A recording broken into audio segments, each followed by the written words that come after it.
Sushil Kumar, 33.40. He spins again, 33.40.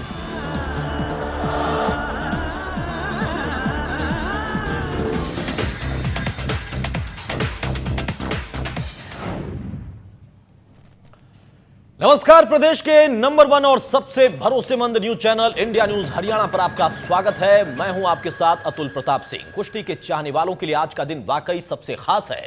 विश्व की पहली प्रोफेशनल कुश्ती लीग के योद्धाओं का चयन किया गया। जी हां, बात कर रहे हैं प्रो रेसलिंग लीग की। दिल्ली में 6 फ्रेंचाइजी के मालिकों ने खरीदे कुल 9 खिलाड़ियों को अपनी टीम का उन्होंने हिस्सा बनाया। करीब पूरा दिन ये ऑक्शन चलता रहा, यानी नीलामी की प्रक्रिया चलती रही। इस दौरान सबसे महंगी खिलाड़ी यूक्रेन की महिला पहलवान ओक्साना हरहेल बनी। ओक्साना को हरियाणा ने 41,30,000 रुपए की रकम खर्च करके खरीदा। उधर भारतीय रेसलर्स में सबसे महंगे योद्धा योगेश्वर दत्त रहे। दत्त को भी हरियाणा ने ही 39,70,000 में खरीदा है। रेसलिंग फेडरेशन ऑफ इंडिया के अध्यक्ष ब्रजभूषण शरण सिंह की कोशिशों के बाद कुश्ती को एक नया आयाम मिलता दिखाई देता है। उधर न सिर्फ इस लीग से कुश्ती पॉपुलर होगी, बल्कि पहलवानों के भी अच्छे दिन आएंगे।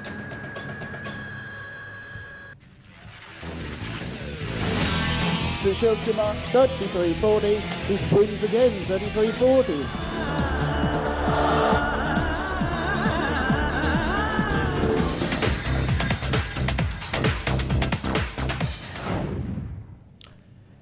जी हां, तो कुश्ती एक नए कलेवर के साथ सामने आने वाली है। तारीख का इंतजार होगा। नीलामी की प्रक्रिया पूरी हो गई है। प्रो रेसलिंग लीग के लिए हुई बोली में विश्व के दिग्गज खिलाड़ियों की नीलामी हुई। आखिर क्या है प्रो रेसलिंग लीग, इस रिपोर्ट के नजरिए से आप भी समझिए। Sushil Kumar, 33.40. He spins again, 33.40.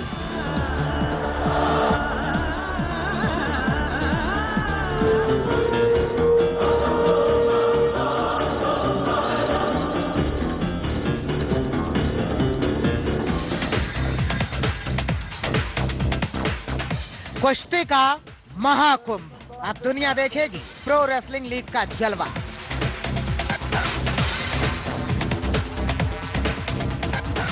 रण सज चुका है, टीमें तैयार हैं, पहलवानों ने भी कमर कस ली है।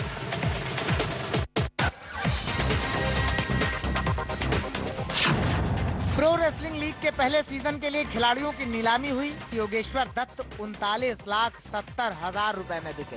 योगेश्वर की नीलामी सुशील से 1,50,000 रुपए में ज्यादा हुई। सुशील कुमार की नीलामी 38,20,000 रुपए में हुई। वहीं नरसिंह यादव की नीलामी 34,50,000 रुपए में हुई। जबकि महिला पहलवान गीता फोगट की बेस प्राइस 33 लाख रुपए में। वहीं अमेरिकी पहलवान एडलिन ग्रे को 37 लाख रुपए में मुंबई की टीम ने खरीदा। प्रो रेसलिंग लीग दुनिया की पहली कुश्ती लीग है, जिसका आगाज भी बेहद यादगार अंदाज में हुआ था।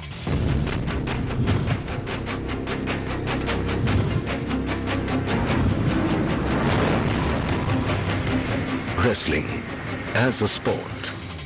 और PWL का ऑक्शन भी भव्य तरीके से हुआ। Nobody wants him.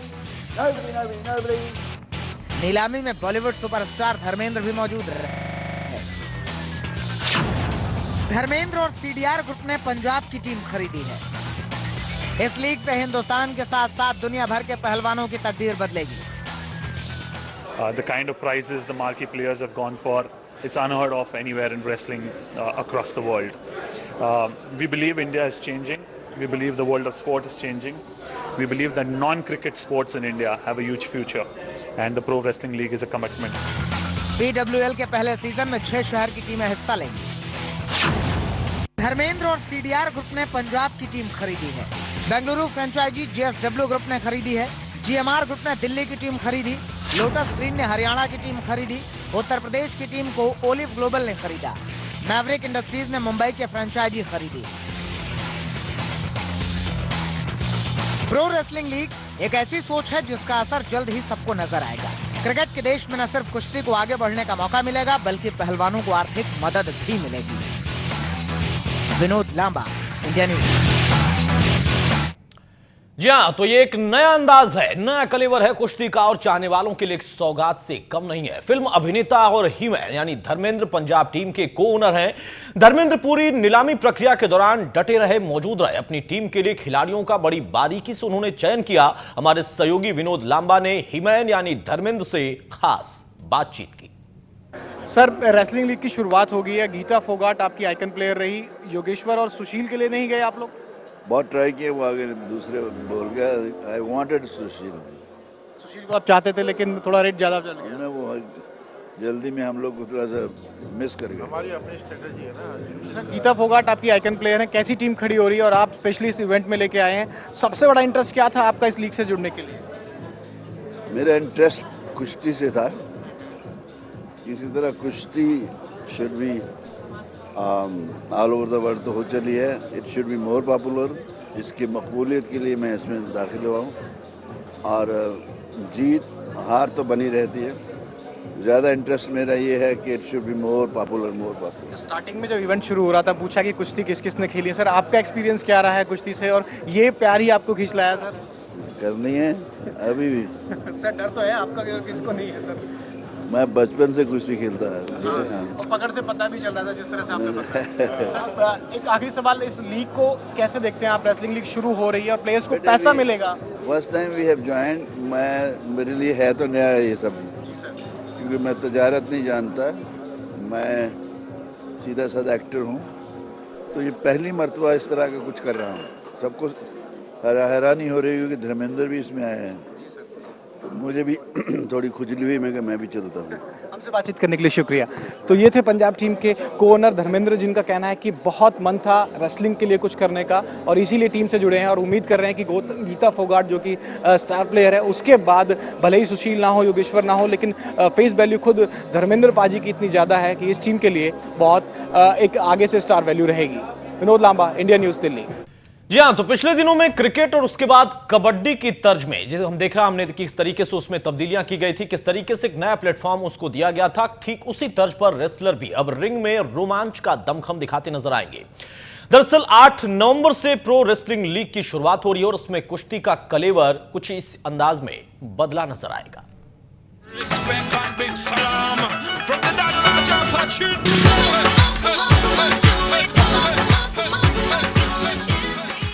चमक धमक से सराबोर और रंगीनियत के बीच शुरू होने जा रहा प्रो रेसलिंग लीग अब बस कुछ ही दिनों में शुरू हो जाएगा। क्रिकेट, कबड्डी और फुटबॉल की तरह अब प्रो रेसलिंग लीग भी अपनी चमक बिखेरेगा। इस लीग की शुरुआत 8 नवंबर से होगी, जबकि 29 नवंबर को इसका समापन होगा। इन 21 दिनों में कुल 150 मैच खेले जाएंगे और एक एक मैच में रोमांच का भरपूर मजा होगा। एक से बढ़कर एक खिलाड़ियों का जमघट लगेगा और एक से बढ़कर एक दांव पेच दिखेंगे।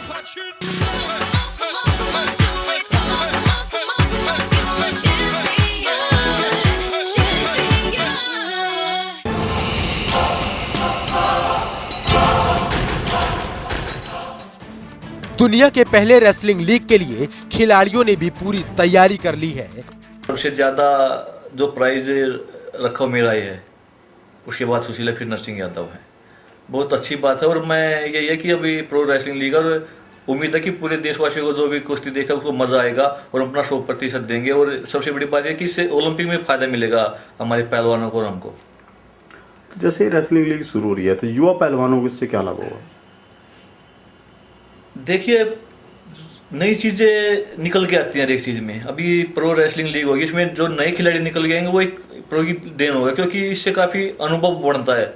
हमारे बाद जो हमारी जो सेकंड और थर्ड लाइन है कुश्ती की, उनको भी मौका मिलेगा इसमें पार्टिसिपेट करने का। जो जिनके पास अनुभव नहीं है, यहाँ पे अनुभव का मौका मिलेगा उनको, जो कुश्ती लड़ेंगे। मैं जिंदल से स्पॉन्सर हूँ और जिंदल की टीम में सचिन जिंदल ने उसी की टीम से खेलूँगा तो काफ़ी खुशी मिलती है इससे कि हम जिससे स्पॉन्सर उसी के लिए खेल रहे हैं प्रो रेसलिंग लीग में। तो कुश्ती में भी पैसा आया है, तो किस तरह देखते हैं कि खेल में क्या योगदान रहेगा? देखिए, पैसा इतने उसमें नहीं है कि भाई जितने हमें फ़ायदा मिलेगा कि भाई हम रेसलिंग में हमारी तैयारी कैसी है। जो हमारा टारगेट है रियो ओलंपिक का है 2016 का, तो उसकी तैयारी के बारे में पता लगेगा कि भाई हमारी कैसी तैयारियां चल रही हैं।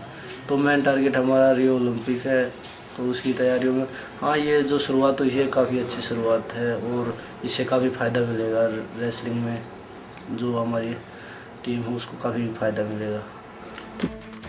और अब इंतजार है तो बस 8 नवंबर का, जब दर्शकों की जोश भरी आवाज के बीच खिलाड़ी रेसलिंग करते नजर आएंगे। दूध दही खाने वाले पहलवान रिंग में दम दिखाएंगे और कुश्ती एक नए कलेवर में नजर आएगी।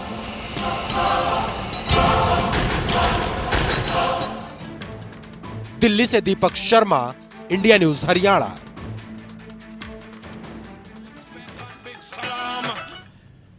जी हाँ, तो दिल्ली में पूरे दिन नीलामी की प्रक्रिया चली और तमाम जो फ्रेंचाइजी के मालिक थे उन्होंने अपनी अपनी टीमों का चयन कर लिया है। खिलाड़ियों को अपनी अपनी टीम में उन्होंने शामिल कर लिया। हम यहां पर कुछ खास मेहमानों से आपको रूबरू कराने जा रहे हैं जो कि इस नए कलेवर के लिए सबसे प्रमुख है। हमारे साथ इस वक्त ब्रजभूषण शरण सिंह साहब जुड़ चुके हैं जो कि उत्तर प्रदेश से ताल्लुक रखते हैं, गोंडा के कैसरगंज से सांसद भी हैं और साथ ही अध्यक्ष रेसलिंग फेडरेशन ऑफ इंडिया के हैं। बहुत स्वागत है सर आपका ब्रजभूषण जी। इसके अलावा मेरे साथ इस वक्त बजरंग पुनिया साहब भी हैं, योगेश्वर दत्त भी हैं। ये दोनों खिलाड़ी हमारे साथ जुड़ चुके हैं। बजरंग पुनिया और योगेश्वर जी, आपका बहुत स्वागत है। सबसे पहले ब्रजभूषण सर, मैं आपसे पूछना चाहूंगा, वाकई आपने एक नया इतिहास बना दिया, वाकई आपने वो करके दिखाया जो हमने शायद इसके पहले नहीं सोचा था। क्रिकेट और उसके अलावा कुछ और गेम्स वहां तक थी बात, कबड्डी के आगे किसी ने नहीं सोचा, लेकिन आपने वो करके दिखाया। आज एक नई चीज हमारे सामने है।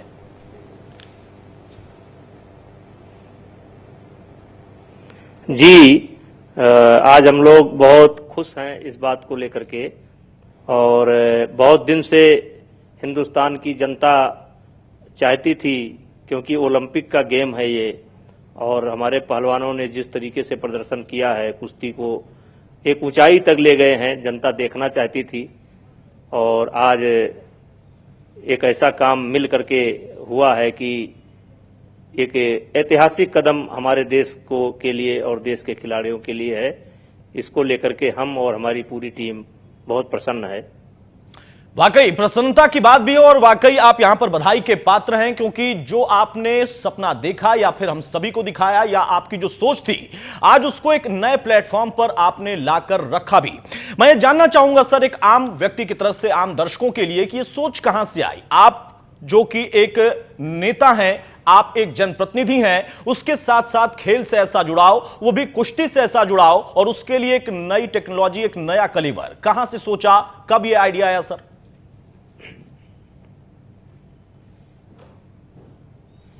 नहीं, इसके लिए हम ये नहीं कह सकते कि केवल ये मेरी सोच है। मेरे से पहले एक पूर्व अध्यक्ष थे मेरे जगह पर, मंडेर साहब जी, वो इसको लेकर के बहुत उत्साहित थे, और फिर खिलाड़ियों से हम लोगों की आपस में बातचीत होती थी और लीग को हम लोग देखते थे, तो हम लोग ये महसूस करते थे कि ये भारत का गेम है और हमारे पास इतने अच्छे स्टार खिलाड़ी हैं, सुशील है, योगेश्वर दत्त है, और गांव में हम लोग गांव से जुड़े हैं। और गांव में एक नॉर्मली जब दंगल होता है तो 15,000, 20,000, 25,000 की भीड़ आ जाती है। तो ये सोच हम लोगों की काफी दिन से चल रही है। जैसे हम नेशनल कराते हैं, नेशनल में 3 दिन के अंदर कम से कम 60,000, 70,000 आम लोग जो है कुश्ती को देखते हैं। तो हम लोग तो ये जानते थे कि कुश्ती कितनी पॉपुलर है जी। और यहीं से ये सोच निकली, सबसे मिलजुल करके निकली। उसमें खिलाड़ियों का भी योगदान है और हमारे पूर्व अध्यक्ष मंडेर साहब का योगदान है, फिर मीडिया का भी योगदान है। मीडिया भी मौके मौके पर ये प्रेरित करती थी कि ऐसा होना चाहिए। तो ये केवल मेरी सोच नहीं है, ये हम समझते हैं कि कुश्ती के हर प्रेमी की, चलिए, यानी मिली जुली कई लोगों की सोच है, लेकिन आपने उसको एक प्लेटफॉर्म दिया। ब्रजभूषण जी, मैं देख रहा हूं कि कलेवर आपका भी आज बदला है सर। यहां पर मतलब वो धोती कुर्ता वाला अंदाज, लेकिन आज आप सूट बूट में भी हैं और इस कलेवर को ही एक नए तरीके से हम कुश्ती से जोड़ते हुए भी देख रहे हैं। ये बहुत अपने आप में अहम, और जैसा ब्रजभूषण जी ने कहा कि दंगल यानी कुश्ती और दंगल की बात अगर हम करें तो वाकई बड़ी सिंपल सी बात है ये कि 10-20 हजार लोग आराम से चले आते थे, तो उसको अगर इस तरीके से हम एक नया प्लेटफॉर्म, इतना बड़ा प्लेटफॉर्म देंगे तो उम्मीद हम कर सकते हैं कि लाखों की भीड़ बहुत जुटाना कोई यहां पर मुश्किल नहीं होगा। ब्रजभूषण जी हमारे साथ आप बने रहिए। मेरे साथ योगेश्वर भी जुड़ चुके हैं, मेरे साथ इस वक्त बजरंग पुनिया भी जुड़े हुए हैं। योगेश्वर, बहुत बधाई हो, भारत की तरफ से आप सबसे महंगे खिलाड़ी भी हैं, और उसके साथ साथ मैं आपसे सवाल यह पूछूंगा, कैसा महसूस हो रहा है? कुश्ती के लिए आपने पूरा जीवन अपना, जितना आपकी अभी जो उम्र है उसको आपने हर एक वक्त अपना लगा दिया, लेकिन आज के दिन के लिए क्या कभी लगा था कि यह प्लेटफॉर्म भारत में आपको मिलेगा? ऐसी भी कोई सोच लेकर आएगा?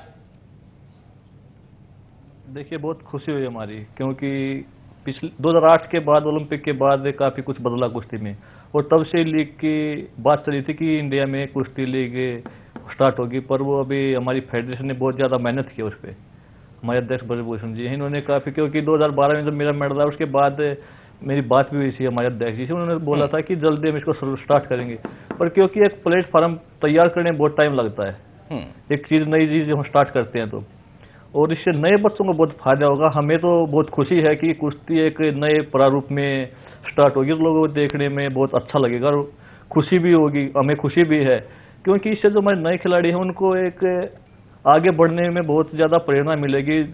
20-21 दिन चलेगी और उसमें जो नए बच्चे हैं वो निकल के आएंगे, और तभी हम अच्छा कर पाएंगे, देश का नाम होगा हमारे हम, और इससे हमें उम्मीद है कि रियो में हम बहुत अच्छा करेंगे।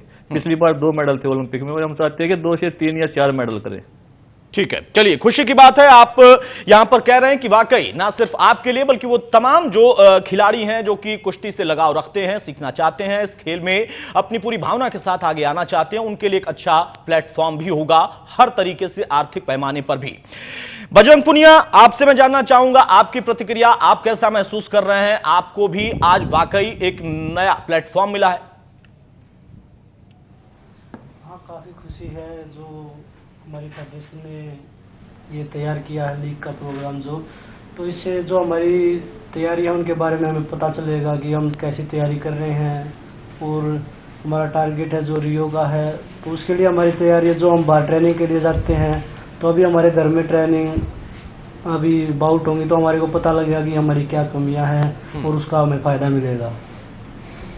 चलिए, कम शब्दों में बजरंग पुनिया ने अपनी बात रखी, बहुत अच्छी बात, और वाकई आप सभी बधाई के पात्र हैं। आप इस टीम का हिस्सा हैं, जो नया कलेवर है कुश्ती का, उसमें आप शरीक होंगे और आप अपना पूरा दमखम दिखाएंगे, जो कि ना सिर्फ देश बल्कि दुनिया भी देखेगी। मैं फिर से एक बार चाहूंगा कि ब्रजभूषण शरण सिंह से हम लोग बातचीत करें, उन तक हम पहुंचे। सर, जो आपने कहा कि मिली जुली सोच, कई लोगों से आपने मिलकर कुश्ती दंगल को एक नया प्लेटफॉर्म दिया है, ये तमाम चीजें वाकई सराहनीय है, लेकिन आगे के लिए आपकी क्या योजना है? किस और बड़े प्लेटफॉर्म पर आप लोग ले जाना चाहते हैं? 8 तारीख से जिसका आगाज होगा, दुनिया कौन सा नया कलेवर देखेगी?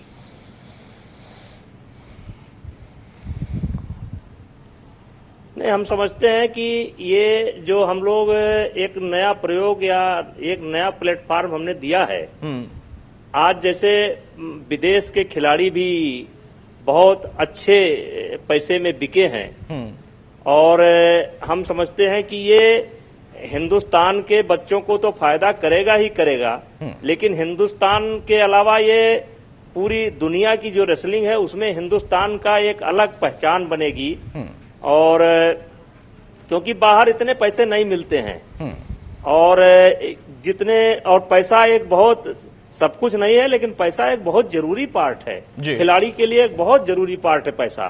तो इससे हम समझते हैं कि ये आने वाले समय में हिंदुस्तान जो है एक कुश्ती का हब बनेगा, और दुनिया का हर खिलाड़ी चाहेगा कि हम हिंदुस्तान के इस टूर्नामेंट को लड़ें।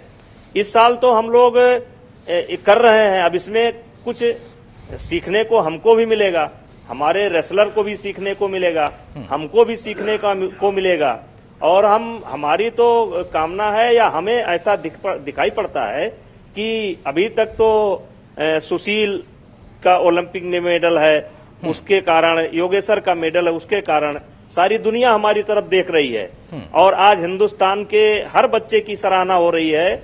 और हम लोग तो संजोग से हर टूर्नामेंट में मैं जाता हूं और कुश्ती को बहुत गंभीरता से देखता हूं, और मैं दूसरा कोई काम नहीं करता हूं, चाहे किसी भी बच्चे की कुश्ती हो, मैं पूरी कुश्ती देखता हूं। और जो कमेंट आते हैं बाहर के लोगों को, सब कहते हैं कि हिंदुस्तान की कुश्ती उठ रही है।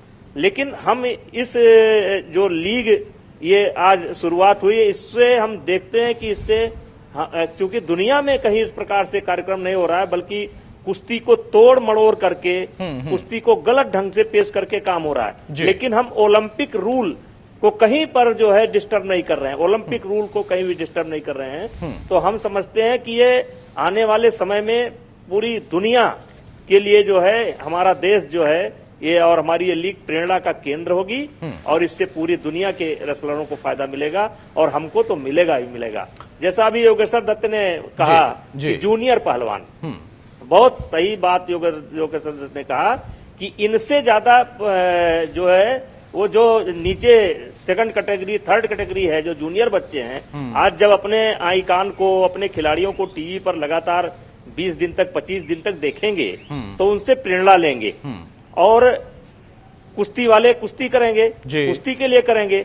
और आम जनता तो है कम से कम स्वस्थ रहने के लिए केवल कुश्ती नहीं देखती है, पहलवानों का बॉडी देखती है। मुझे याद है मैं बचपन में जब धर्मेंद्र की पिक्चर लगती थी, उस समय धर्मेंद्र की बॉडी अच्छी होती थी, तो मैं 15 किलोमीटर साइकिल चला करके केवल धर्मेंद्र का सीना देखने के लिए जाता था और आकर के 100 डन मैं बढ़ा देता था। तो आज जब ये लगातार 1 महीने तक हमारे दर्शक हमारे दर्शक जब हमारे इन खिलाड़ियों को देखेंगे, योगेश्वर को देखेंगे, सुशील को देखेंगे, नरसिंह को देखेंगे, बजरंग को देखेंगे, साथ में साथ दुनिया के जो बेहतरीन पहलवान हैं उनको देखेंगे और लड़कियों को देखेंगे, तो ये केवल कुश्ती के लिए नहीं, हमारे देश के लिए एक स्वस्थ रहने की जो है एक स्वस्थ माहौल भी होगा और शरीर को स्वस्थ रखने का भी एक यहाँ पर एक नया प्रयोग है।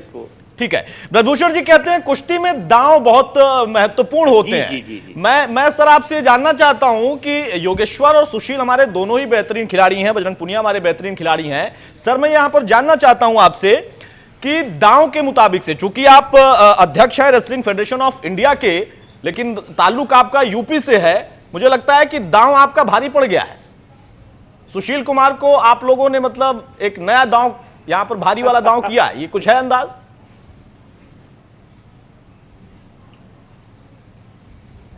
नहीं, मैं समझ नहीं पाया कि सुशील कुमार को कौन सा दांव भारी पड़ गया। ये मैं सर यूपी के कोटे में सुशील कुमार गए हैं, आप खुद भी यूपी से ताल्लुक रखते हैं, तो अलग बात है कि आप रेसलिंग फेडरेशन ऑफ इंडिया, हाँ ये दांव है मतलब कुश्ती का। ये देखिए ये जी ये नहीं, ये फ्रेंचाइजी के ऊपर था और हम लोगों ने किसी भी टीम को हस्तक्षेप नहीं किया, ईमानदारी से किसी को नहीं कहा कि किसको आप लो और किसको आप न लो, किसी को नहीं कहा। लेकिन ये संजोग है कि उत्तर प्रदेश भी कुश्ती का गढ़ है। उत्तर प्रदेश और हरियाणा और दिल्ली, पंजाब, महाराष्ट्र, यही 4-5 मुख्य प्रांत हैं जो कुश्ती के लिए हैं। तो ये तो उत्तर प्रदेश के लिए गौरव की बात है कि सुशील कुमार उत्तर प्रदेश के कोटे से। चलिए, सिर्फ अगर उत्तर प्रदेश से हम जोड़कर देखें ब्रजभूषण जी को तो उनके लिए वाकई खुशी की बात है। और वैसे हस्तक्षेप कोई नहीं, सभी यहां पर फ्री थे और नीलामी की प्रक्रिया में बहुत पारदर्शिता के साथ चीजें आगे बढ़ी।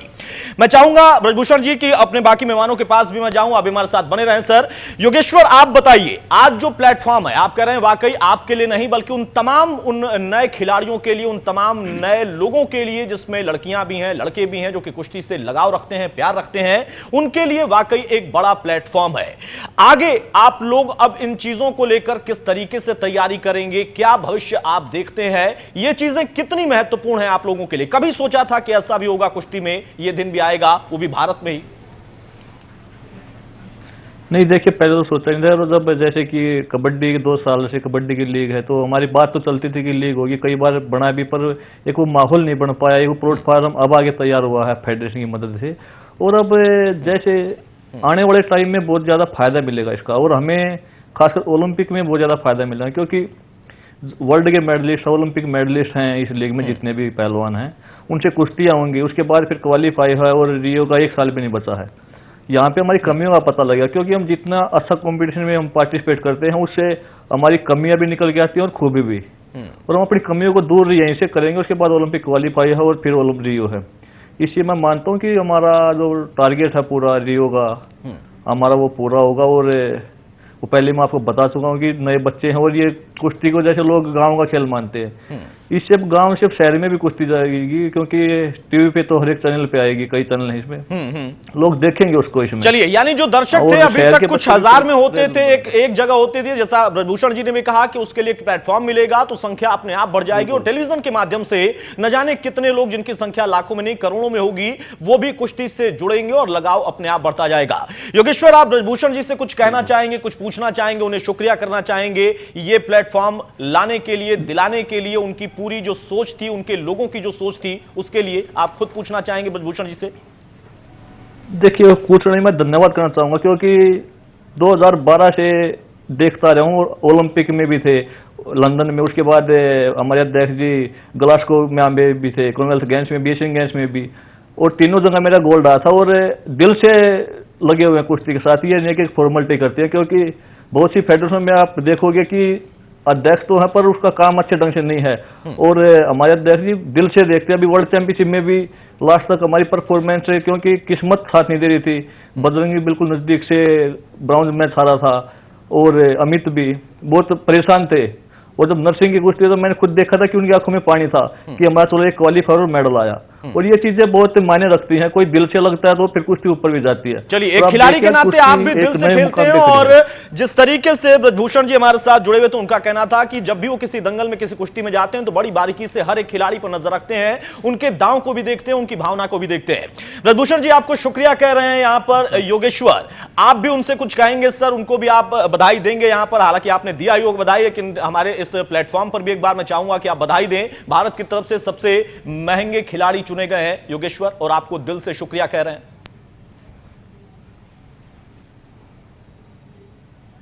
नहीं, मैं योगेश्वर को बहुत दिल से बधाई देता हूं, और सीना चीर करके दिखाया नहीं जा सकता है कि कैसे मैं कितना जुड़ा हूं इन लोगों से। शायद इतना गहराई से हमारे बच्चे, स्वयं के बच्चे भी, अगर देखा जाए कि हमारे इन खिलाड़ियों में और हमारे स्वयं के जो बच्चे हैं, हमारे बेटे हैं, उनमें कोई फर्क, तो शायद हम हिंदुस्तान के हर खिलाड़ी को उसी भावना से देखते हैं और उससे बढ़ करके देखते हैं। और मैं योगेश्वर को, बजरंग को, और अपने सुशील को, नरसिंह को, जितने हमारे आइकान खिलाड़ी हैं, उनको सबको धन्यवाद देते हैं कि आज ये दिन अगर आया है तो उसमें बहुत बड़ा जो है योगेश्वर का सहयोग है, सुशील का सहयोग है, और ये जो कुश्ती ऊपर उठी है, अब हम सब लोग मिलकर के, ठीक है आज वो खिलाड़ी है, कल हमारे टीम में जुड़ेगा, सुशील भी आज खिलाड़ी है, कल हमारे टीम में जुड़ेगा, हम जो है सब मिलकर के इसको ऊंचाई पर ले जाएंगे। और हमारी कामना तो ये है कि हम सब लोग मिलकर के पूरी दुनिया का ध्यान हिंदुस्तान की तरफ आकर्षित करें, और हिंदुस्तान की जगह जो है पूरी दुनिया में कुश्ती में बने, इस लीग के माध्यम से बने, ये कामना करता हूं। और योगेश्वर दत्त को मैं पुनः बधाई देता हूं। आज सबसे महंगे खिलाड़ी के रूप में वो बिके हैं, उसके लिए वो बधाई के पात्र हैं, और वो उस लायक थे, इसलिए मैं पुनः सबको बधाई देता हूं। चलिए ब्रजभूषण जी, मैं आपसे कुछ और एक सवाल यहां पर लेना चाहता हूं। सर, आप बहुत बचपन से आपने बताया कि धर्मेंद्र के भी आप फैन थे। आज धर्मेंद्र उस प्लेटफॉर्म पे थे, खुद एक ओनर हैं टीम के। उसके साथ साथ यहां पर आपने बताया कि आपने जितनी भी कुश्ती की प्रतियोगिता, दंगल की प्रतियोगिता देखी हैं, जहां जहां आप गए हैं, बड़ी बारीकी से आप उन खिलाड़ियों पर नजर रखते थे, उनके दांव पर नजर रखते थे। मैं एक व्यक्तिगत सवाल सर आपसे यहां पर पूछना चाहता हूं। हालांकि हमारे सभी खिलाड़ी बेहतरीन हैं, विदेश के जो खिलाड़ी आए हैं, जिसमें महिलाएं हैं, पुरुष हैं, वो भी बेहतरीन होंगे, और सब मिलकर खेलेंगे। कौन किस पर भारी पड़ेगा अलग बात। आपकी नजर में सबसे हिटिंग खिलाड़ी कौन है सर?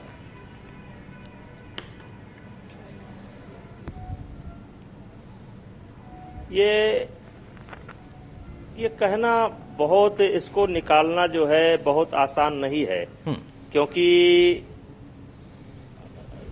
मैट पर जैसी परिस्थिति होती है, उस परिस्थिति के अनुसार आदमी निर्णय लेता है। जैसे एशियन गेम में, एशियन चैंपियनशिप में, एशिया में जिस तरीके से योगेश्वर दत्त ने कुश्ती निकाली थी, और हम तो उस समय कहे थे कि ये इस कुश्ती को केवल योगेश्वर दत्त ही जीत सकता है, दूसरा कोई नहीं जीत सकता है। और इसमें हमें बड़ी कठिनाई होगी कि हम किसी को एक नंबर दें, ये हमारे लिए बड़ी कठिनाई होगी।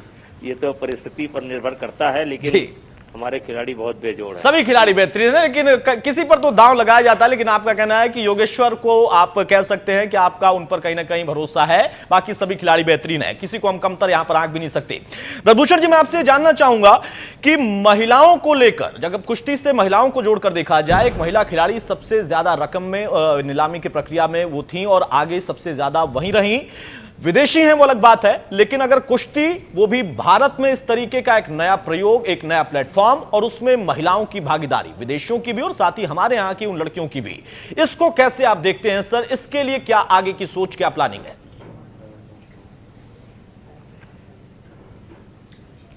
देखिए, महिलाओं के कुश्ती को लेकर के बड़ी एक तरीके से जागरूकता थी।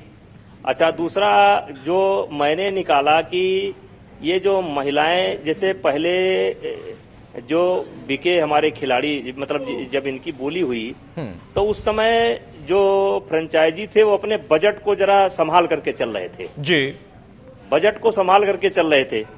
और बाद में उन्होंने देखा कि मेरा बजट ठीक ठाक चल रहा है, तो बाद में वो उसी हिसाब से बढ़ गए, जबकि बढ़ना चाहिए था। सबसे हमको था कि सबसे महंगा हमारे सुशील और योगेश्वर ये जाएंगे, लेकिन वो बाद में कुछ फ्रेंचाइजी मिले भी जिन्होंने बाद में फील किया कि नहीं, मुझसे गलती हो गई, ये थोड़ा और महंगे जाने चाहिए थे, क्योंकि वो बजट अपना संभाल रहे थे। शुरुआती दौर बजट संभालने में जो है थोड़ा कम गए।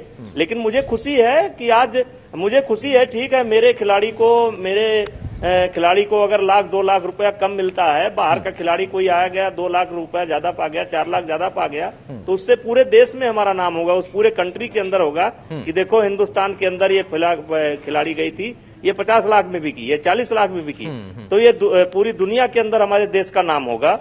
उसको लेकर के हमको ये, और जहां तक हमारे भी बच्चों का अच्छा हुआ है, सम्मान हुआ है, लेकिन इसको हम लोग केवल पैसे से जोड़ के, हमारे लिए, हमारे सारे खिलाड़ियों के लिए गौरव की बात है कि इससे हमारी पारदर्शिता स्पष्ट होती है कि हमारी पूरी टीम, चाहे वो सपोर्टी सोल्यूशन, वो अपना जो कार्तिकेय जी की टीम है वो भी बधाई की पात्र है। मतलब एक पारदर्शिता है। भाई ठीक है, नीलामी हो रही है, फ्रेंचाइजी नीलामी कर रहे हैं, जा रहे हैं।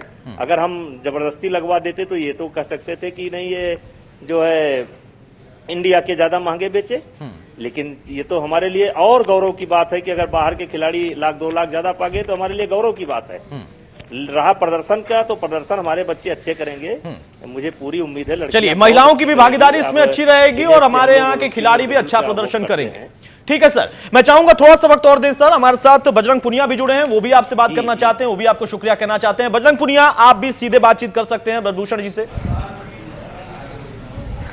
हाँ, मैं अपने फेडरेशन अध्यक्ष का धन्यवाद करना चाहता हूँ, जो उन्होंने ये काम शुरू किया है, जो हमारे को जो यहाँ पे प्लेटफॉर्म दिया है, और इतनी अच्छी सोच थी उनकी, जो 2012 से हमारे साथ 11-12 से जुड़े हैं, और उन्होंने काफ़ी अच्छा काम किया है, और मैं उनका दिल से धन्यवाद करना चाहता हूँ। चलिए ब्रजभूषण शरण जी, जिस तरीके से बजरंग पुनिया कह रहे हैं, वाकई इन लोगों के लिए वो सोचना भी बहुत मुश्किल था। ये अपना पूरा दमखम दिखाते थे, पूरी मेहनत करते थे, अपने अभी तक की उम्र में इन्होंने हर एक पल कुश्ती के लिए बिताया, और तहे दिल से वो भी आपका शुक्रिया यहां पर अदा कर रहे हैं। ब्रजभूषण जी, एक सवाल मैं यहां पर लेना चाहूंगा कि अगर हम देखें, कहा जाता है कि भारत में क्रिकेट के लिए पैसा ही पैसा है। बाद में परिस्थितियां बदली हैं, अब कुछ नए लोग, नई टीमें, नए चेहरे, जिसमें सितारे भी शामिल हैं, वो नई चीजों पर दांव लगा रहे हैं। आज के दौर में हमने देखा कि वो लोग जो कि पॉलिटिकल विंग से आते हैं, या अगर हम देखें धर्मेंद्र जी, जिनका लगाव फिल्म, वो अभिनेता है, बड़े अभिनेता, हिमैन के नाम से जाने जाने वाले, लेकिन कुश्ती से उन्होंने खुद कहा कि मेरा लगाव बचपन से है। आने वाले समय में क्या प्लानिंग है सर, क्या स्वरूप होगा आर्थिक पैमाने पर हमारे इन खिलाड़ियों को भी मजबूत करने के लिए, इस लीग को मजबूत करने के लिए किस तरीके से आप लोगों ने रूपरेखा तैयार की है, क्या रोडमैप है? क्योंकि वाकई ये प्लेटफॉर्म इतना छोटा नहीं, इतना बड़ा नहीं, इसको हम स्वरूप आगे और बहुत व्यापक तौर पर दे सकते हैं। क्या रोडमैप है सर?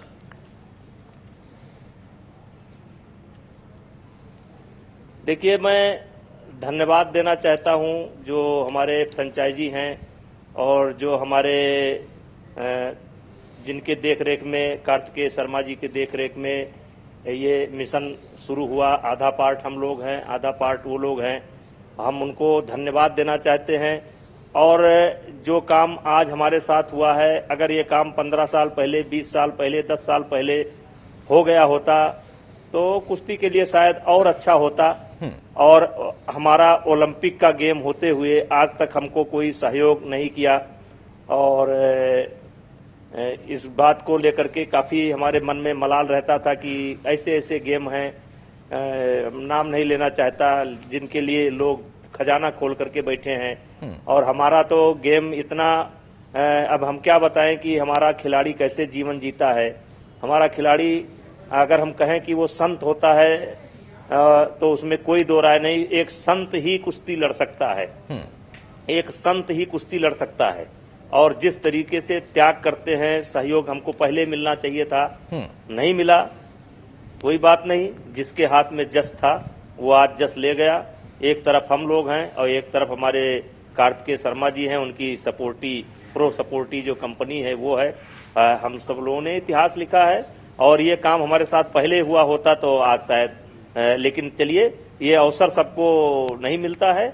आज जो लोग हमारे ये 6 फ्रेंचाइजी हैं, धर्मेंद्र जी भी जिसमें हैं, ये 6 फ्रेंचाइजी जो आज ये जो एक ऐतिहासिक दिन है, इसके जो है मतलब पहला ईंट रखने वाले ये लोग हैं, तो ये तो लंबा चलेगा। अब ये कभी बंद होने वाला सिलसिला थोड़े है। ये हमेशा के लिए एक इतिहास लिखा जाएगा कि कौन लोगों ने किया।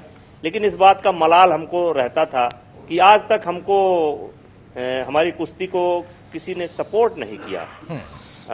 जितना हमको जरूरत है उतना सपोर्ट हमको मिला नहीं। लेकिन चलिए, अब हमको लगता है कि अच्छे लोग, सबका ध्यान हमारे ऊपर पड़ेगा, हमारे खिलाड़ियों के ऊपर पड़ेगा और इससे हमारे खिलाड़ियों को भी स्पॉन्सर करेंगे लोग। और खिलाड़ियों को बहुत मदद की जरूरत पड़ती है। कुछ कंपनियां हैं जो थोड़ा बहुत हमारे खिलाड़ियों को व्यक्तिगत रूप से करती थी, उनका भी मैं धन्यवाद करता हूं। और हम समझते हैं कि लोगों का ध्यान हमारे खिलाड़ियों की मेहनत पर पड़ेगा किसी न किसी दिन, इसी लीग के बहाने से पड़ेगा और हमको मदद मिलेगी, ऐसा उम्मीद करते हैं। और जो लोग जुड़े हैं उनका हम धन्यवाद करते हैं। चलिए, बहुत अच्छी बात है। ब्रजभूषण शरण सिंह साहब का कहना है कि वाकई कुछ देर सी हो गई, लेकिन देर ही सही ये कदम उठाया गया, ये भी बधाई के पात्र के तौर पर उनको देखते हैं और तमाम लोगों को शुक्रिया कर रहे हैं। और सीधे तौर पर उनका कहना है कि हाँ, हमने जो कोशिश की थी, जो सपना देखा था, उसमें हम सफल होते दिख रहे हैं। ब्रजभूषण जी, मैं आपसे जानना चाहूंगा, विदेशी खिलाड़ियों को भी आमंत्रित किया गया था। आप बार बार इस बात का जिक्र कर रहे हैं कि हमारी कुश्ती, उसको लेकर हम ही कुछ न कुछ पीछे रह गए थे या फिर हमने उस तरीके से उसको आगे बढ़ाने की कोशिश नहीं की, इसमें हमारी कमी थी। जब यह प्लेटफॉर्म आया, इस प्लेटफॉर्म पर इन तमाम खिलाड़ियों को आमंत्रित किया गया, उनके कोचेस से बात हुई होगी, कैसे आप लोगों ने वार्ता की, कैसे टाइप किया, उनका क्या उस वक्त रुझान था, किस तरीके से उनका आकर्षण था, क्योंकि भारत आए, यहां से एक लीग में वो हिस्सा लें, क्या प्लानिंग थी, किस तरीके से वो यहां आकर्षित हुए?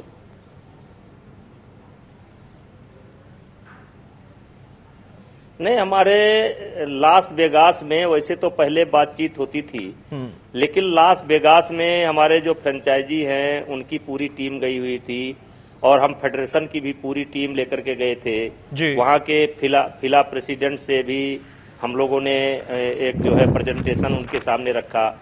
फिर कई कंट्री के लोगों को, उसमें ईरान था, जापान था, जब हम लोगों ने पूरी प्रेजेंटेशन को रखा और जो हमने प्राइज मनी का जो बेस हमने तैयार किया था उसको हम लोगों ने रखा, तो उसको लेकर के बहुत आकर्षित हुए लोग।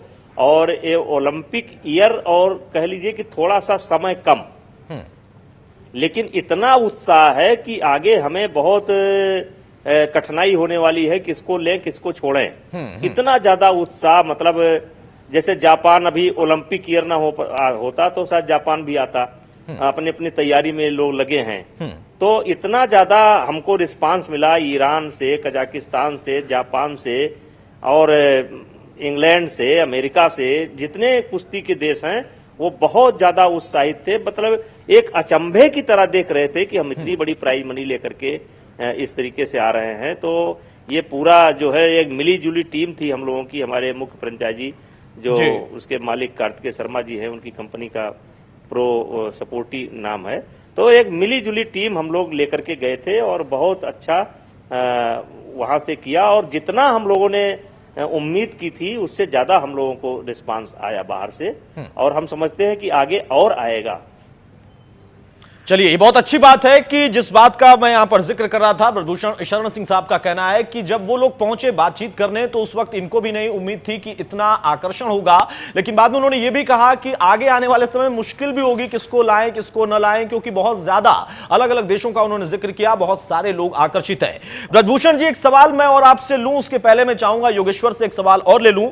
योगेश्वर, अब इस प्लेटफॉर्म पे आप आ गए हैं, आप बधाई भी दे रहे हैं, आप ये भी कह रहे हैं कि आप लोगों के लिए अच्छा मौका है, उन तमाम खिलाड़ियों के लिए अच्छा मौका है। मैं ये जानना चाहता हूं सबसे बड़ा चैलेंज आपके लिए कौन है? देखिए, सभी अच्छे खिलाड़ी हैं जितने भी हैं, और सभी ने जितनी भी फ्रेंचाइज जिसने भी खिलाड़ी को लिया सोच समझ के लिया है, और कुश्ती है। और हमारा मानना है कि हम जिस दिन हमारी कुश्ती में अच्छा प्रदर्शन करें, हम ना तो किसी को तगड़ा मान के चलते ना किसी को हल्का मान के चलते। हमारा बेस्ट ये रहता है कि हम अपना 100% दें और कुश्ती जीते। और मैं सिर्फ मैच पे कुश्ती जीतने के लिए जाता हूँ, और फिर विपक्षी पहलवान कोई भी हो। और अच्छी बात यह है कि सभी ऑल वर्ल्ड से पहलवान आए हुए हैं, ये बहुत बड़ी बात है। आप इसको एक वर्ल्ड लेवल का टूर्नामेंट मानिए और लोगों को बहुत मजा आएगा इसमें। और वो जो विदेशी जो खिलाड़ी आए हैं वो सभी, हालांकि खेल भावना के तहत हम देखें तो जो भी उतरता है दंगल में, कुश्ती में या किसी भी ऐसे खेल में, तो सभी बराबर होते हैं। लेकिन आपका यह कहना है कि मैं अपना सिर्फ और सिर्फ खेल करता हूं, खेल दिखाता हूं, खेलता हूं। लेकिन अगर विदेशी खिलाड़ियों की तुलना में हम कहें तो क्या भारत के खिलाड़ी और खासतौर से हमारे हरियाणा के खिलाड़ी सबसे भारी? देखिए, हरियाणा के खिलाड़ी और किसी भी प्रदेश के खिलाड़ी हो अच्छे हैं, हमारे देश के खिलाड़ी पहलवान। और जो आज हम जहाँ भी जाते हैं तो मेडल लेके आते हैं, कोई भी मेडल हो। हम बिना पदक अब नहीं आते पिछले 5-6 साल से, और हम चाहते हैं कि सिलसिले को बढ़ाए और उसमें हम ज्यादा से ज्यादा गोल्ड जीते। पर यह है कि आप देखिए कि वर्ल्ड चैंपियन भी हैं इस लीग में, वर्ल्ड के मेडलिस्ट, ओलंपिक के मेडलिस्ट हैं, इसलिए कुश्ती बहुत अच्छी होंगी सभी की। कोई ये नहीं कह सकता कि कोई अपने आप को चैंपियन मान के नहीं चल सकता, और ना अपने आप को कोई कमजोर। हाँ, ये है कि जो जिस दिन चैंपियन की तरह खेलेगा उस दिन वही विनर होगा।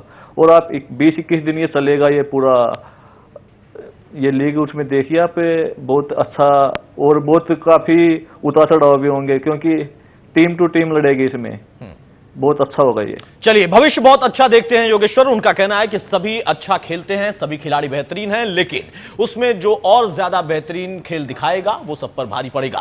ब्रजभूषण जी, मैं आपसे जानना चाहता हूं सर, वो अलग बात है कि हमारे तमाम खिलाड़ी जो कि अलग अलग जगहों पर जाकर अलग अलग मंचों पर अपना परचम लहरा चुके हैं, सुशील की बात करें, योगेश्वर की बात करें और तमाम वो खिलाड़ी।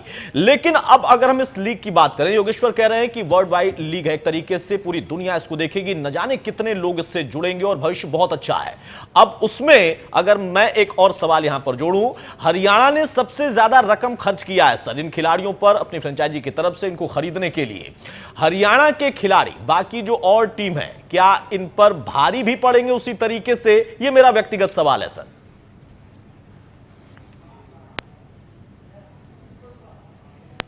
देखिए, मैं हरियाणा के खिलाड़ियों को तो धन्यवाद करता ही हूं, लेकिन साथ साथ हरियाणा के खिलाड़ियों के माता और पिता को भी धन्यवाद करता हूं जी, क्योंकि मैं पूरे देश के बच्चों को देख रहा हूं,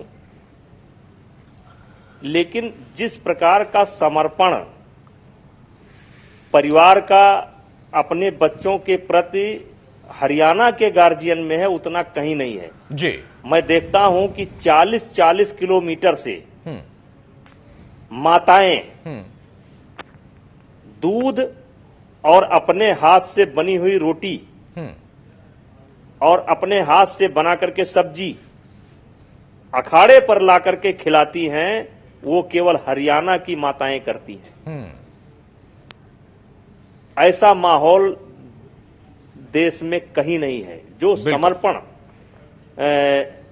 मैं एक खिलाड़ी का नाम नहीं जानता हूं, लेकिन एक लगभग 80 साल की एक बूढ़ी माता जी हैं जी। एक नेशनल में हम गए, 2-3 नेशनल में गए तो उनके ऊपर मेरी निगाह पड़ी। फिर उनको मैंने बुलाया, हमने कहा माता जी आप तो हरियाणा की हैं, हम साउथ में गई थी मेरी टीम। तो उन्होंने कहा कि वो मुझको नहीं जानती थी, गांव की महिला थी बेचारी। तो उन्होंने कहा कि भैया हमारी जो है वो हरियाणा की भाषा में कि हमारी 2 पोती जो है कुश्ती लड़ती है। तो उन लोगों ने बताया कि अध्यक्ष जी हैं, तो वो बड़ा मुझे वो गले उले लगाने लगी हो, कहीं मेरी पोतियों का ख्याल रखना, अपनी पोतियों को बुलाए। तो मैं ये भावना कहीं देखता ही नहीं हूं। मैं उत्तर प्रदेश का रहने वाला हूं, उत्तर प्रदेश के अंदर ये भावना नहीं है। तो जब जितना समर्पण, और वहां की सरकार भी बधाई की पात्र है, पूर्व की सरकार भी बधाई की पात्र है। देखिए, मैं भारतीय जनता पार्टी का सांसद हूं, लेकिन पूर्व की सरकार को मैं बधाई देना चाहता हूं कि आज जो खेल का माहौल तैयार हुआ हरियाणा के अंदर, उसमें जहां उनके माता पिता, गुरु, खलीफा, उस्ताद, इनका योगदान है, वहीं पर सरकार का भी योगदान है। आज यही खेल के नाते योगेश्वर दत्त डिप्टी एसपी है, गीतका जारखंड डिप्टी एसपी है। कहीं ना कहीं आज हरियाणा से पूरे देश के लोगों को प्रेरणा लेने की जरूरत है, अगर खेल को बढ़ाना चाहते हैं तो। और मैं तो हरियाणा के बच्चों को नमन करता हूं, उनके माता पिता को नमन करता हूं, और उस सरकार को भी नमन करता हूं जो खेल के लिए जो है इतना काम किया। उसमें कोई इफ बट नहीं है कि हरियाणा नंबर 1 नहीं रहेगा, क्योंकि इतना समर्पण कहीं है नहीं। बहुत अच्छी बात। भाजपा के सांसद हैं, लेकिन बावजूद उसके बहुत ईमानदारी से उन्होंने पूर्ववर्ती सरकारों को भी सराहा है, उनकी कोशिशों को भी सराहा है। मौजूदा दौर की जो सरकार है वो भी अपना काम कर रही है। और सबसे बहुत अच्छी बात कही है ब्रजभूषण शरण सिंह साहब ने यहां पर कि दरअसल माता पिता को भी सबसे ज्यादा श्रेय यहां पर जाना चाहिए। जितना उनके अंदर अपने बच्चों के लिए ललक है और जितना कष्ट वो झेलते हैं अपने बच्चों के लिए, उन तमाम चीजों को हम दरकिनार नहीं कर सकते। ब्रजभूषण जी, मैं एक सवाल और आपसे लेना चाहूंगा। आपने कहा कि यूपी में भी ये चीज नहीं दिखी। मैं पूछना चाहता हूं कि अब आप लोग एक नया कलेवर कुश्ती का ले आए हैं, एक नई रौनक होगी, एक नया प्लेटफॉर्म है, दुनिया इसको देखेगी। पूरे देश में माहौल कब तक बनता देखते हैं? हर एक माता पिता में, हर एक कोच में, हर एक युवा में जो कि कुश्ती को जानते हुए, समझते हुए उससे दूर हो गया या जुड़ नहीं पाया।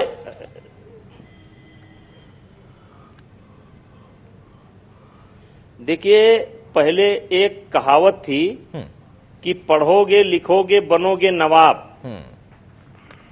पढ़ोगे लिखोगे बनोगे नवाब, और खेलोगे कूदोगे होगे खराब। एक कहावत थी। ये कहावत मैंने इसलिए कहा कि अंत में हर आदमी के सामने रोटी का सवाल होता है, रोजी का सवाल होता है, रोजगार का सवाल होता है। और आज हरियाणा के तर्ज पर जैसे मध्य प्रदेश ने कुछ काम शुरू किया है, और उत्तर प्रदेश की सरकार से मैं बार बार आग्रह करता हूं और हर मंच पर आग्रह करता हूं।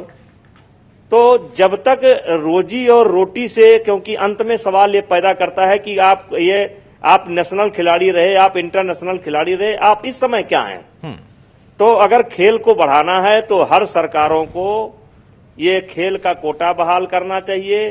अगर कोई उनको पुरस्कार देते हैं, जैसे हमारे यहाँ उत्तर प्रदेश के अंदर यश भारती एक पुरस्कार है, जी सरकार देती है, लेकिन उसकी कोई क्राइटेरिया नहीं है।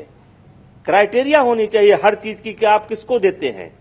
तो जब तक पारदर्शिता नहीं होगी, इसमें सरकार का बहुत बड़ा योगदान हो सकता है खेल को बढ़ाने में।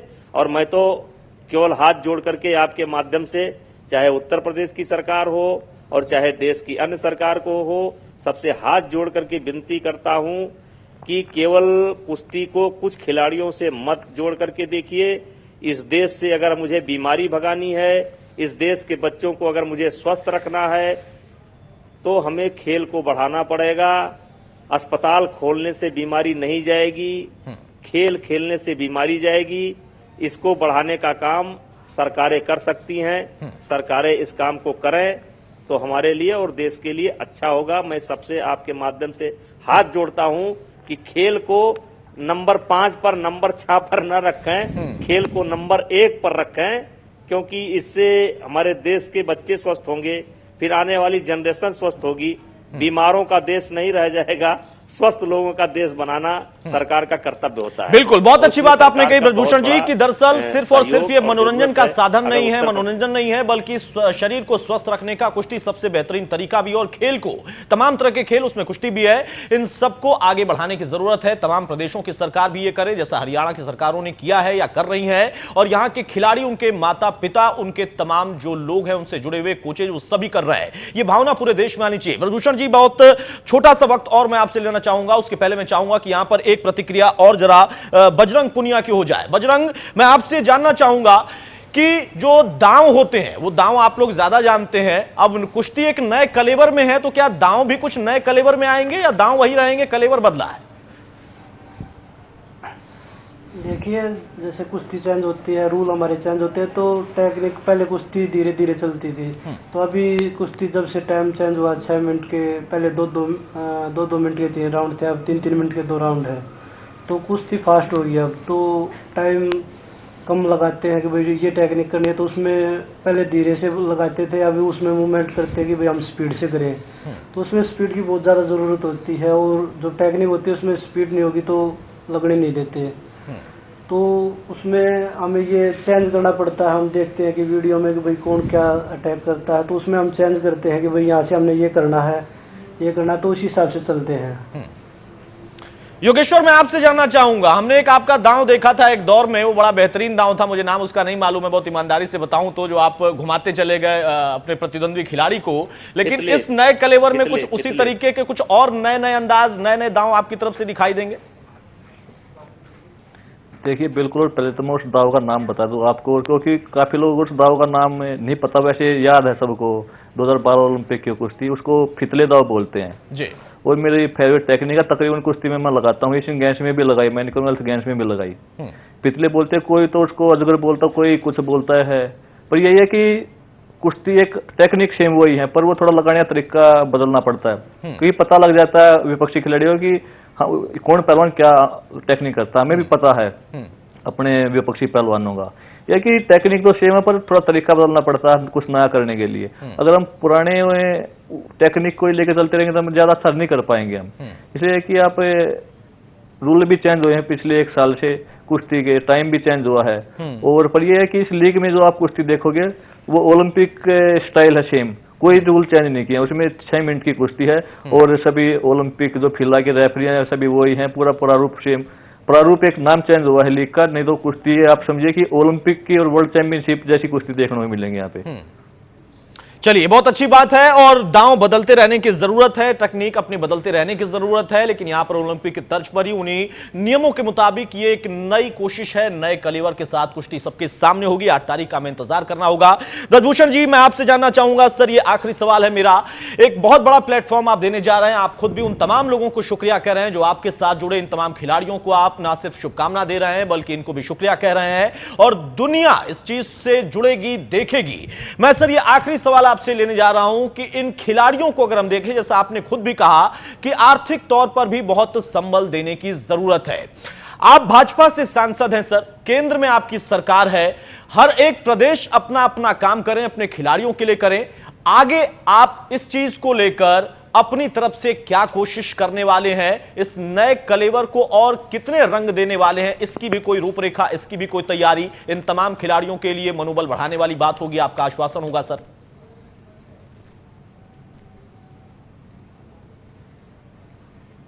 हमारे प्रधानमंत्री जी भी खेल को लेकर के बहुत उत्साहित है, और उन्होंने एक दिन पार्लियामेंट में उन्होंने ये भी कहा था कि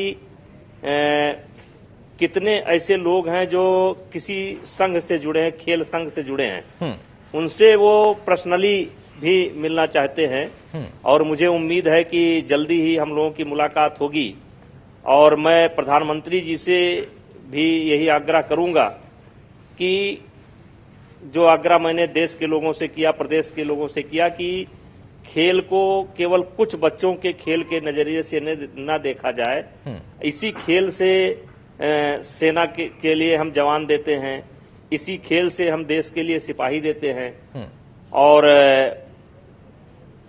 तो मैं उनसे आग्रह करूंगा कि खिलाड़ियों के लिए ज्यादा से ज्यादा जो है सुविधा मिलनी चाहिए, और सुविधा मिल भी रही है। आज के तारीख में कोई कमी सरकार की तरफ से नहीं है, सरकार ने हमारा बजट भी बढ़ाया है, और हम बस इसमें जो भी कमी हमें दिखाई पड़ेगी या दिखाई पड़ रही है, कुछ और जरूरतें हैं। अभी हम जूनियर खिलाड़ियों के लिए ओएनजीसी से हमने स्पॉन्सरशिप कराया है, गरीब बच्चों के लिए ओएनजीसी को भी धन्यवाद देना चाहता हूं, लगभग 4 करोड़ रुपए का स्पॉन्सर हमको किया है, और जो प्रोटीन के रूप में होगा और विदेश में ट्रेनिंग के रूप में होगा, जो हमारे जूनियर बच्चों को मिलेगा। लेकिन कुछ बातें जो हमें दिखाई पड़ेंगी, हम तो बस यही चाहते हैं कि देश का हर आदमी स्वस्थ हो, केवल कुश्ती वाला नहीं, देश का हर एक आदमी जो देख रहा है वो भी स्वस्थ हो, उसके अंदर भी जो है वही भावना आ जाए। और ये अच्छी बात है कि हर एक आदमी स्वस्थ हो जाए, खेल से जुड़कर भी हर तरीके से जैसे भी। और इसके लेकर आगे की भी रणनीति है ब्रजभूषण शरण सिंह साहब के पास। उनका कहना है कि देश के प्रधानमंत्री भी तमाम जो खेल संघ हैं उनसे जुड़े हुए लोगों से मिलना चाहते हैं और आगे जरूर ये मुलाकात करेंगे। आज इन लोगों ने अपनी कोशिश से एक नया प्लेटफॉर्म दिया इन तमाम खिलाड़ियों को, उन तमाम दर्शकों को, देश दुनिया के दर्शकों को। आगे बहुत कुछ और बदलता हुआ दिखाई देगा। बहुत शुक्रिया ब्रजभूषण शरण सिंह साहब अपना कीमती वक्त हमें देने के लिए, और बहुत शुभकामना आपको। आपने जो कोशिश की उसमें आप सफल होते दिख रहे हैं, एक सफलता आपने प्राप्त की। बहुत धन्यवाद आप जी, आपको भी बहुत बहुत धन्यवाद। आपके माध्यम से मेरी बात पूरे देश में जाएगी, पूरा देश इससे प्रेरणा लेगा। उसके लिए आपको और आपकी पूरी टीम को बहुत बहुत धन्यवाद।